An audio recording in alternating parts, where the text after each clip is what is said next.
हाय दोस्तों, मेरा नाम है सैफ अंसारी और मेरे चैनल का नाम है @GK ट्रिकड्डा 0007। आज मैं आपके सामने इस वीडियो में एक और वैकेंसी लेके आऊँ जो आपको पता है कई जिलों में इसके आवेदन शुरू हो भी चुके हैं और कई जिलों में वैकेंसियां चल भी रही हैं।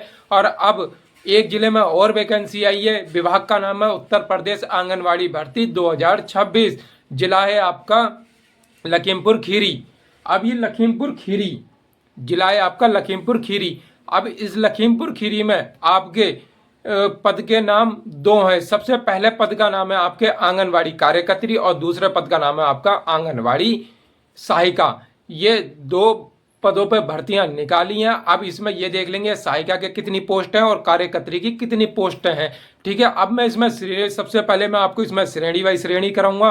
सहायिका के लिए कितनी है और कार्यकर्त्री के लिए कितनी है। फिर मैं हमें इसमें आपको एज की बात बताएंगे, कितनी क्या क्वालिफिकेशन मांगी जा रही है। फिर इसमें मैं आपको एज के बारे में बताऊंगा और फिर इसके बारे में बताऊंगा। जिला तो मैंने बता दिया लखीमपुर खीरी। अब फिर मैं उसके बाद आवेदन की तिथि बताऊंगा, कब से कब तक ये फार्म भरा जाएगा। तो चलिए शुरू करते हैं वीडियो। देखो, विभाग का नाम उत्तर प्रदेश आंगनवाड़ी भर्ती 2026। पद का नाम है आंगनवाड़ी कार्यकर्त्री, जिसमें पोस्ट आपकी है 419। फिर दूसरा पद का नाम आंगनवाड़ी सहायिका। ठीक है, पहली कार्यकर्त्री, दूसरी आपकी सहायिका। सहायिका की टोटल पोस्ट है आपकी 213।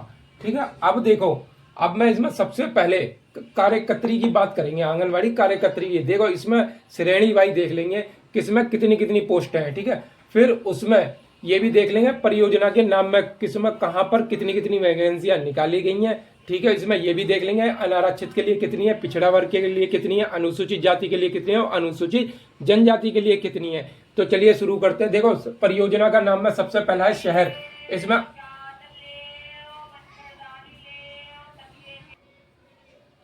अब देखो, इसमें सबसे पहले परियोजना के नाम देखेंगे, फिर हम इसमें श्रेणी वाई देखेंगे कि पिछड़ा वर्ग के लिए कितने, अनुसूचित जाति के लिए कितनी है और अनुसूचित जनजाति के लिए कितनी है। ठीक है, अनारक्षित के लिए कितनी पोस्ट है। देखो, परियोजना का नाम सबसे पहला है शहर।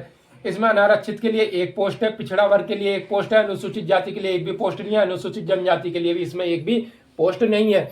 नंबर 2 पे है परियोजना के नाम में दोरहरा। इसमें अनारक्षित के लिए 9 पोस्ट है, पिछड़ा वर्ग के लिए 5 पोस्ट है, अनुसूचित जाति के लिए 3 पोस्ट है और अनुसूचित जनजाति के लिए एक भी पोस्ट नहीं है। अब तीसरे नंबर पे आपका बांकेगंज। ठीक है, अनारक्षित के लिए 13 पोस्ट है, पिछड़ा वर्ग के लिए 10 पोस्ट है, अनुसूचित जाति के लिए 7 पोस्ट है, अनुसूचित जनजाति के लिए 2 पोस्ट है। नंबर 4 पे है पसगवा। ठीक है, इसमें अनारक्षित के लिए 21 पोस्ट है, पिछड़ा वर्ग के लिए 6 पोस्ट है, अनुसूचित जाति के लिए 11 पोस्ट है, अनुसूचित जाति के लिए एक भी पोस्ट इसमें नहीं है। नंबर 5 पे है निघासन। इसमें अनारक्षित के लिए 33 पोस्ट है, पिछड़ा वर्ग के लिए 25 पोस्ट है, अनुसूचित जाति के लिए 24 पोस्ट है, अनुसूचित जनजाति के लिए 2 पोस्ट है इसमें। नंबर 6 पे बात कर लें ईसा नगर। अनारक्षित के लिए 6 पोस्ट है, पिछड़ा वर्ग के लिए 6 पोस्ट है, अनुसूचित जाति के लिए 9 पोस्ट है, अनुसूचित जनजाति के लिए भी इसमें एक भी पोस्ट नहीं है। नंबर 7 पे बिजुआ। इसमें अनारक्षित के लिए 19 पोस्ट है, पिछड़ा वर्ग के लिए 6 पोस्ट है, अनुसूचित जाति के लिए 7 पोस्ट है, अनुसूचित जनजाति के लिए इसमें एक भी पोस्ट नहीं है। नंबर 8 पे लखीमपुर ग्रामीण। अनारक्षित के लिए 13 पोस्ट है, पिछड़ा वर्ग के लिए 8 पोस्ट है, अनुसूचित जाति के लिए 7 पोस्ट है, अनुसूचित जनजाति के लिए इसमें 1 पोस्ट है। अब देखो, नंबर 9 पे बात कर लें परियोजना के नाम में नकहा। इसमें अनारक्षित के लिए 8 पोस्ट है, पिछड़ा वर्ग के लिए 1 पोस्ट है और अनुसूचित जाति के लिए 1 पोस्ट है, अनुसूचित जनजाति के लिए इसमें एक भी पोस्ट नहीं है। नंबर 10 पे बात कर लें मितोली। अनारक्षित के लिए 23 पोस्ट है, पिछड़ा वर्ग के लिए 10 पोस्ट है, अनुसूचित जाति के लिए 8 पोस्ट है, अनुसूचित जनजाति के लिए एक भी पोस्ट इसमें नहीं है। नंबर 11 पे बात कर लें बेहजम। अनारक्षित के लिए 15 है, पिछड़ा वर्ग के लिए 6 है, अनुसूचित जाति के लिए 3 है, अनुसूचित जनजाति के लिए 1 पोस्ट है। अब देखो, 12वें नंबर पर बात कर लेते हैं पलिया। अनारक्षित के लिए 10 पोस्ट है, पिछड़ा वर्ग के लिए 7 पोस्ट है, अनुसूचित जाति के लिए 2 पोस्ट है, अनुसूचित जनजाति के लिए इसमें 2 पोस्ट है। देखो, अब नंबर 13 की बात कर लेते हैं फूल बेहड़। इसमें अनारक्षित के लिए 7 पोस्ट है, पिछड़ा वर्ग के लिए 5 पोस्ट है, अनुसूचित जाति के लिए 1 पोस्ट है, अनुसूचित जनजाति के लिए इसमें एक भी पोस्ट नहीं है। नंबर 14 पे बात कर लेते हैं कुंभी गोला। इसमें अनारक्षित के लिए 9 पोस्ट है, पिछड़ा वर्ग के लिए 1 पोस्ट है, अनुसूचित जाति के लिए 3 पोस्ट है, अनुसूचित जनजाति के लिए इसमें एक भी पोस्ट नहीं है। नंबर 15 पे बात कर लेते हैं रमिया बेहड़। पिछड़ा वर्ग के लिए 4 पोस्ट है, अनुसूचित जाति के लिए 4 पोस्ट है, अनुसूचित जनजाति के लिए इसमें एक भी पोस्ट नहीं है। नंबर 16 पे बात कर लेते हैं मोहम्मदी। इसमें अनारक्षित के लिए 11 पोस्ट है, पिछड़ा वर्ग के लिए 13 पोस्ट है, अनुसूचित जाति के लिए 5 पोस्ट है, अनुसूचित जनजाति के लिए इसमें एक भी पोस्ट नहीं है। अब दोस्तों, अब मैं बात करने जा रहा हूं आंगनवाड़ी सहायिका जिसमें पोस्ट है आपकी 213। ठीक है, अब इसमें देख लेते हैं कितनी कितनी वैकेंसियां। देखो परियोजना का नाम अनारक्षित पिछड़ा वर्ग अनुसूचित जाति अनुसूचित जनजाति। अब देखो नंबर 1 पे है शहर, इसमें अनारक्षित के लिए 5 पोस्ट है, पिछड़ा वर्ग के लिए 1 है, अनुसूचित जाति की 3 है और अनुसूचित जनजाति के इसमें 1 भी पोस्ट नहीं है। नंबर 2 पे है आपका धोरहरा, इसमें अनारक्षित में 3 पोस्ट है, पिछड़ा वर्ग में 1 भी नहीं है, अनुसूचित जाति के लिए 2 है, अनुसूचित जनजाति के लिए इसमें 1 भी पोस्ट नहीं है। नंबर 3 पे है बांकेगंज, इसमें अनारक्षित के लिए 3 पोस्ट है, पिछड़ा वर्ग के लिए 6 पोस्ट है, अनुसूचित जाति के लिए 1 भी नहीं है, अनुसूचित जनजाति के लिए इसमें 2 पोस्ट है। नंबर 4 पे पसगवा, इसमें अनारक्षित के लिए 9 है, पिछड़ा वर्ग के लिए 8 है, अनुसूचित जाति के लिए भी 8 है, अनुसूचित जनजाति के लिए 1 भी नहीं है। नंबर 5 पे है निदासन, अनारक्षित के लिए 14 पोस्ट है, पिछड़ा वर्ग के लिए 14 है, अनुसूचित जाति के लिए 11, अनुसूचित जनजाति के लिए 2 है। नंबर 6 पे ईसा नगर, अनारक्षित के लिए 6 पोस्ट है, पिछड़ा वर्ग के लिए 3 है, अनुसूचित जाति के लिए 2 है, अनुसूचित जनजाति के लिए 1 भी पोस्ट नहीं है। नंबर 7 पे बिजुआ, इस पर अनारक्षित के लिए 3 पोस्ट है, पिछड़ा वर्ग के लिए भी 4 पोस्ट है, अनुसूचित जाति के लिए 2 है और अनुसूचित जनजाति के लिए 1 पोस्ट है। नंबर 8 पे लखीमपुर ग्रामीण, इसमें अनारक्षित के लिए 5 पोस्ट है, पिछड़ा वर्ग के लिए 4 है, अनुसूचित जाति के लिए 3 है, अनुसूचित जनजाति के लिए 2 है। नंबर 9 पे है नकहा, अनारक्षित के लिए 3 है, पिछड़ा वर्ग के लिए 4 है, अनुसूचित जाति के लिए 1 है, अनुसूचित जनजाति के लिए यहाँ पर 1 भी नहीं है। नंबर 10 पे है मितौली, इसमें अनारक्षित के लिए 3 है, पिछड़ा वर्ग के लिए 5 है, अनुसूचित जाति के लिए 5 है, अनुसूचित जनजाति के लिए 1 भी नहीं है।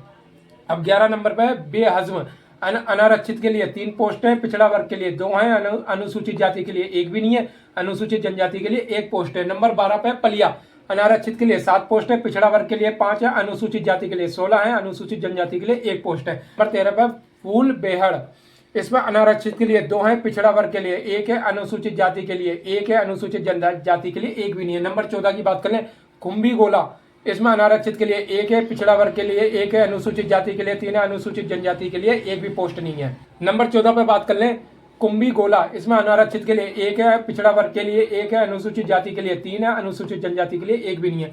नंबर 15 पे बात कर लें रमिया बेहड़, इसमें अनारक्षित के लिए 3 है, पिछड़ा वर्ग के लिए 2 है, अनुसूचित जाति के लिए 4 है, अनुसूचित जनजाति के लिए 1 भी नहीं है। नंबर 16 पे बात कर लें मोहम्मदी, इसमें अनारक्षित के लिए 4 है, पिछड़ा वर्ग के लिए 5 है, अनुसूचित जाति के लिए 4 है, अनुसूचित जनजाति के लिए 1 भी नहीं है। टोटल है आपकी 213 किस्में। अब यह है सहायिका की पोस्ट के लिए। अब देखो, अब हम आंगनवाड़ी कार्यकर्त्री और आंगनवाड़ी कार्य सहायिका के लिए क्या क्या क्वालिफिकेशन मांगी जा रही है, इसमें एज क्या मांगी जा रही है, सब हम अब आपको बताएंगे। देखो सबसे पहले योग्यता की बात कर लें। योग्यता है आपकी 12वीं पास। एज की बात कर लें, कम से कम 18 और अधिकतम आपकी 35 वर्ष तक आपकी एज होनी चाहिए। अब फीस की बात, एकदम निःशुल्क फार्म फीस है, फ्री ऑफ कॉस्ट।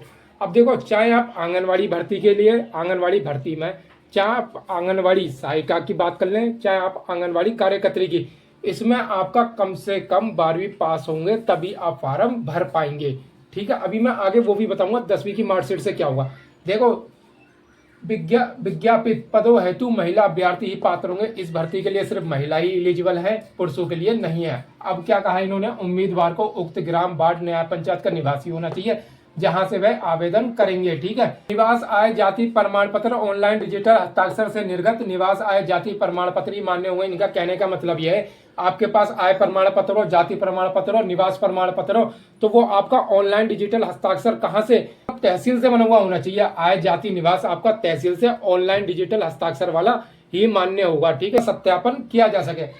अब देखो इन्होंने और क्या कहा है आगे, विधवा अभ्यर्थी हेतु ग्राम पंचायत अधिकारी संबंधित नगर निकाय द्वारा निर्गत उसके पति की मृत्यु प्रमाण पत्र एवं परिवार पंजिका की प्रमाणित नकली मान्य होगी। इनका कहने का मतलब यह है, आप विधवा होंगे ना, तो विधवा कैंडिडेट जो फार्म भरेंगे, तो इनका कहने का मतलब यह है कि आपका कहने से नहीं होगा, आपका डॉक्यूमेंट्स वेरिफिकेशन के टाइम आप फार्म फिल करेंगे तो उसमें आपको दर्शाना पड़ेगा, और डॉक्यूमेंट्स वेरिफिकेशन के टाइम इसकी आपको फोटोकॉपी दिखानी पड़ेगी, तभी आप विधवा कैटेगरी में शामिल करी जाएंगी। ठीक है, और क्या कहा इन्होंने, तलाकशुदा परित्यक्ता के संबंध में माननीय न्यायालय द्वारा निर्गत विधिक आदेश ही मान्य होंगे।